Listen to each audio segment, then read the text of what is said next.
The lone gunshot echoed across the Silverton town square on a crisp autumn day in 1878, shattering Hannah Hughes' world forever, as her husband of 8 years collapsed in the dusty street, victim of a bank robbery gone wrong. The young widow's scream pierced the air, a sound that would haunt the memories of everyone present, including Hudson Miller, the newly arrived ranch hand who witnessed the tragedy from across the street. 5 years had passed since that terrible day, and Hannah hadn't set foot in a dance hall since. The music that once brought her joy now served only as a painful reminder of what she'd lost. But Hudson Miller was a patient man, watching from afar as the widow rebuilt her life piece by broken piece. He'd been waiting for the perfect moment to approach her, to ask for what seemed impossible, just one waltz. Hannah tucked a strand of honey-blonde hair behind her ear as she arranged flowers in the window display of her modest millinery shop. At 30 years old, she had built something for herself after James' death, a respectable business that kept her hands busy and her mind occupied. The shop bell jingled, and she turned to greet her customer with a practiced smile. "Good morning, Mrs. Hughes," said Hudson, removing his hat and holding it respectfully against his chest. At 34, the lines around his eyes had deepened from squinting in the harsh Colorado sun, but the warmth in his gaze remained unchanged. "Mr. Miller," she acknowledged with a slight nod. "What brings you to my shop today? I doubt you're in need of a lady's bonnet." Hudson chuckled, his calloused fingers fidgeting with the brim of his hat. "No, madam, I actually came to deliver this." He reached into his vest pocket and withdrew a small envelope. "It's an invitation to the Founders' Day celebration next Saturday. The committee asked me to personally invite you, seeing as your shop has become such an important part of our town." Hannah accepted the envelope, but didn't open it. "That's kind of them to think of me," she said, placing it on the counter. "Please thank them for the consideration." Hudson nodded but didn't move toward the door. Instead, he cleared his throat. "Mrs. Hughes, I know you don't attend such functions anymore, but it would mean a lot to the town if you came. 5 years is a long time for Silverton to miss your presence at community gatherings." Her fingers stilled on the invitation. 5 years isn't so long, Mr. Miller. "Not when you're measuring absence." "No, I suppose it isn't," he conceded quietly. "But sometimes new memories can exist alongside the old ones, not replacing them, just adding to them." Hannah looked up at him then, really looked at him, perhaps for the first time. His eyes were kind, deep brown like the rich soil after spring rain. "Is that what you believe, Mr. Miller?" "It's what I've found to be true, madam," she nodded slowly. "I'll consider it. Thank you for bringing the invitation." Hudson settled his hat back on his head. "That's all anyone could ask. Good day, Mrs. Hughes." As the door closed behind him, Hannah picked up the envelope, turning it over in her hands. She hadn't danced since James died. The thought of music and laughter and twirling around a dance floor without him seemed like a betrayal of what they'd shared. But 5 years was indeed a long time, and lately, the silence in her small house at the edge of town had grown deafening. The Saturday of the Founders' Day celebration arrived with clear skies and a gentle breeze that carried the scent of pine from the surrounding mountains.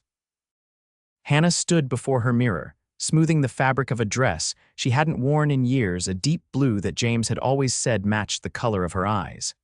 Her hands trembled slightly as she fastened the cameo brooch at her throat. "Just for a little while," she told her reflection. "Just to show my face and support the town." The town square had been transformed with lanterns and ribbons, tables laden with food, and a wooden platform where a small band played cheerful tunes. Hannah felt dozens of eyes turn to her as she approached, and for a moment she considered turning back. Then Harriet Daniels, the mayor's wife, rushed forward to greet her. "Hannah, oh, I'm so pleased you decided to come," Harriet gushed, taking Hannah's gloved hands in hers. "Everyone will be so delighted. Come, let me get you some punch." Hannah allowed herself to be led through the crowd, accepting well wishes and warm greetings from townspeople who seemed genuinely happy to see her. She was surprised to find herself smiling in return, a real smile that reached her eyes for the first time in what felt like forever. From across the square, Hudson watched her interact with the townsfolk. He'd known she might come, but seeing her here, wearing that blue dress that made her eyes shine like sapphires, took his breath away. He'd been patient for 5 years, watching her grief slowly transform from a raw, open wound to a quiet, dignified sorrow. Tonight, he thought he glimpsed something new in her face, not happiness exactly, but perhaps the possibility of it. The evening progressed with speeches and a hearty meal, followed by the announcement that the dancing would begin. Hannah tensed, her hands clutching her punch cup tightly. She had expected this, of course, but now that the moment had arrived, panic fluttered in her chest. She rose from her seat, preparing to make a quiet exit. Hudson saw her stand and knew it was now or never. He crossed the square in long strides, reaching her just as she was saying her goodbyes to Harriet. "Mrs. Hughes," he said, his voice soft but steady. "May I speak with you a moment?" Hannah looked up at him, surprise evident in her expression. "Mr. Miller, I was just leaving." "I know," he said.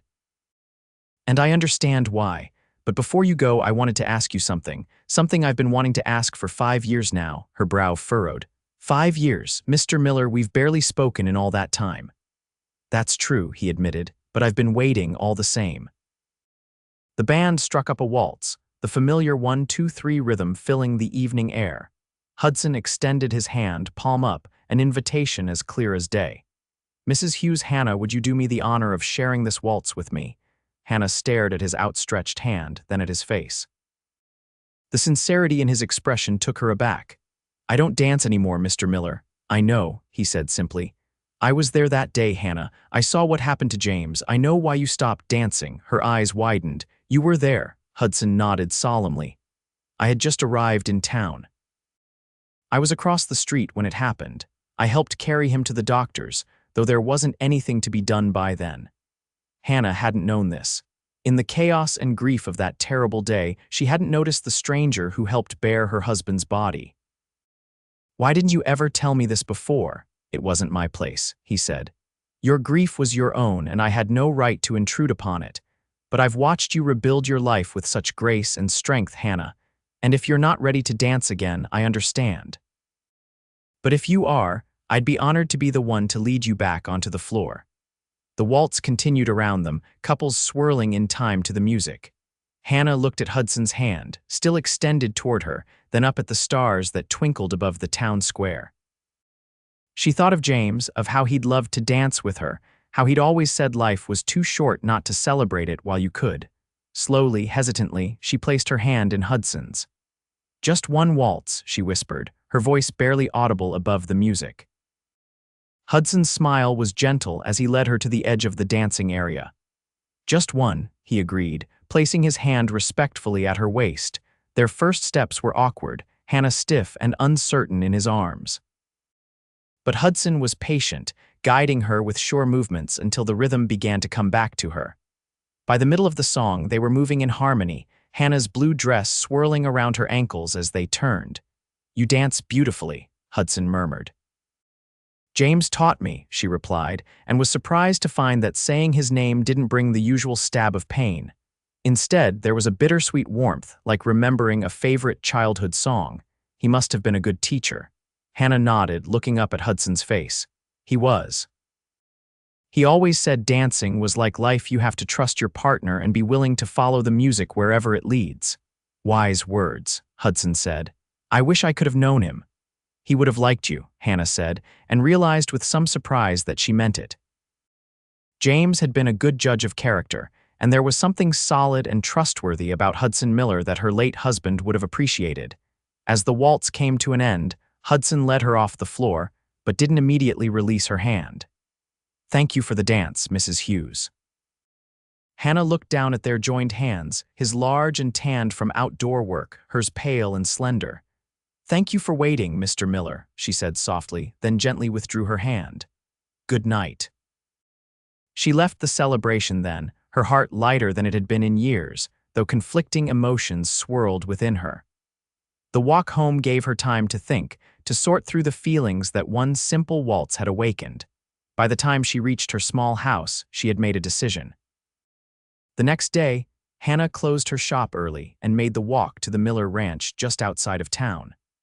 She'd learned from Harriet that Hudson managed the place for an elderly couple who could no longer handle the physical demands of ranching.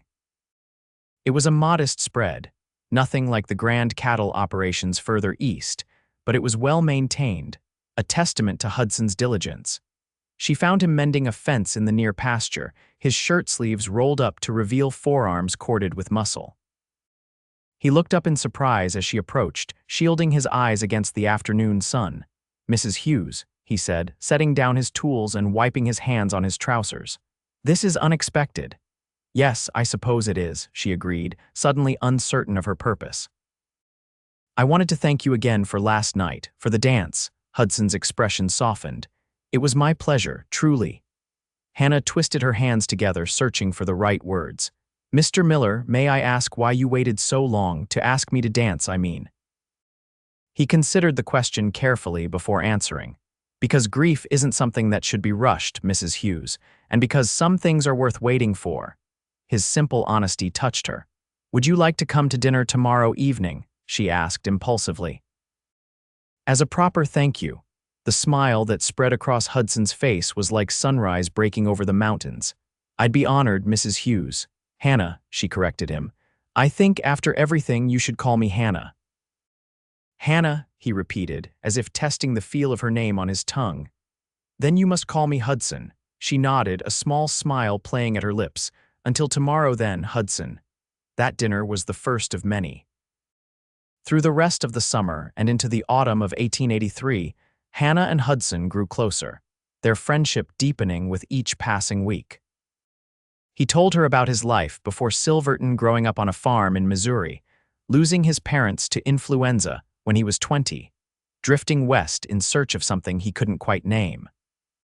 She shared stories of her childhood in Pennsylvania, her journey west with James after their wedding, their dreams of starting a family that were cut short by his death.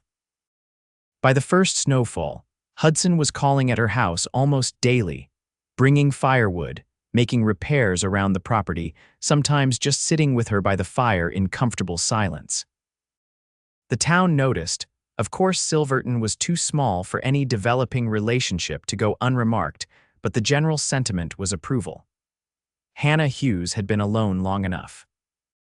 On a crisp December evening, they sat together on Hannah's porch swing, bundled against the cold, watching the stars appear one by one in the darkening sky.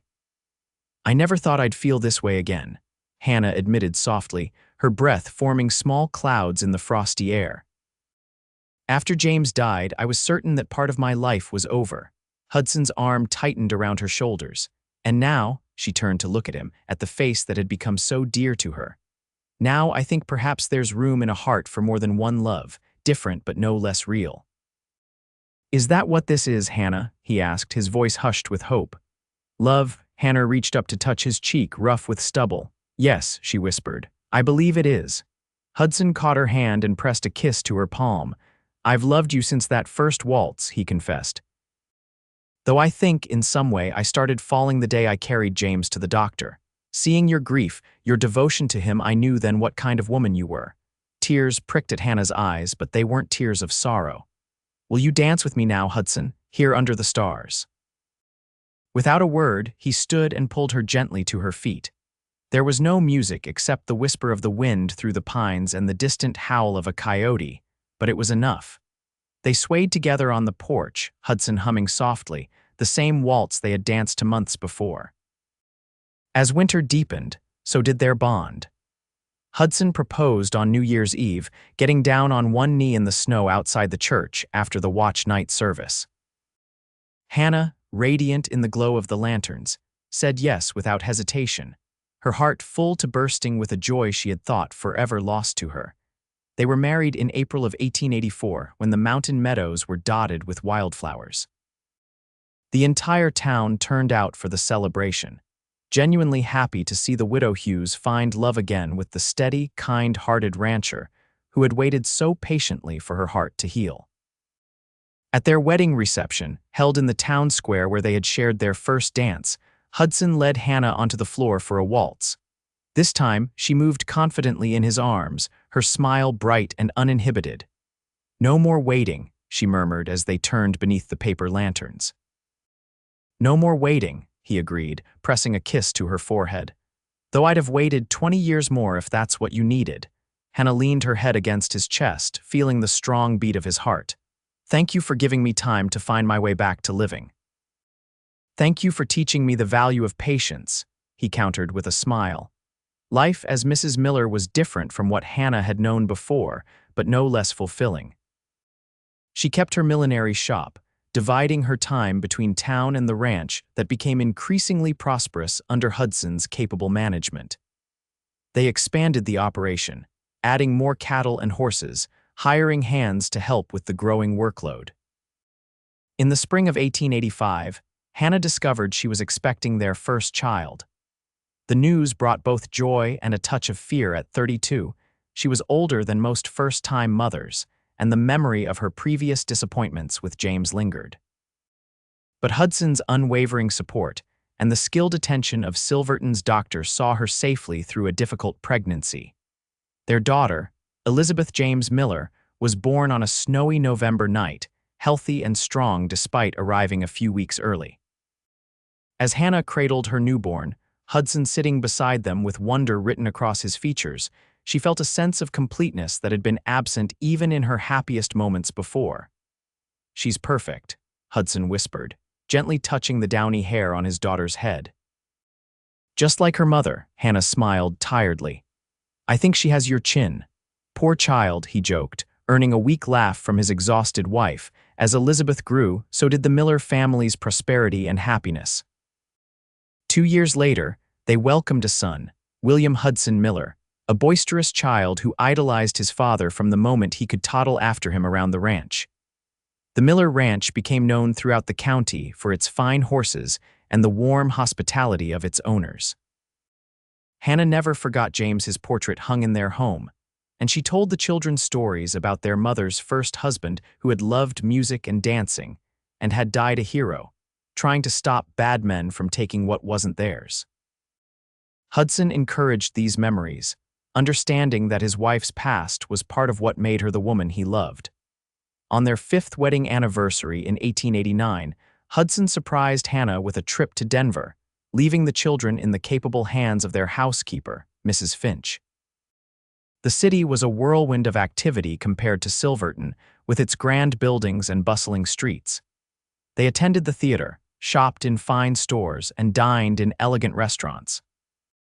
On their final night in Denver, Hudson took Hannah to a grand ball at the Brown Palace Hotel, the most luxurious establishment in the city. Hannah wore a new gown of emerald silk, her honey blonde hair, now streaked with the occasional silver strand, arranged elegantly atop her head. "May I have this dance, Mrs. Miller?" Hudson asked formally, extending his hand just as he had done on that fateful night 5 years earlier. Hannah's smile was radiant as she placed her hand in his.